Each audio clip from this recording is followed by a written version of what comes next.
விசையொரு பந்தினை போல் உள்ளம் வேண்டிய படி செல்லும் உடல் கேட்டேன்.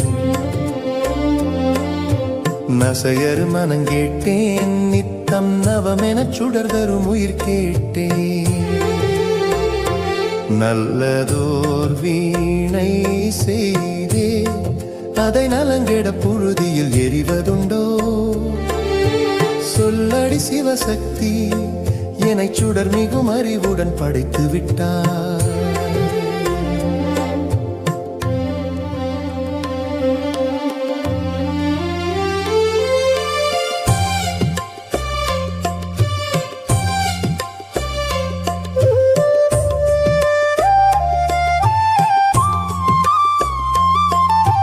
தசையினை தீ சுடினும் சிவ சக்தியை பாடும் நலகங்கேட்டேன்.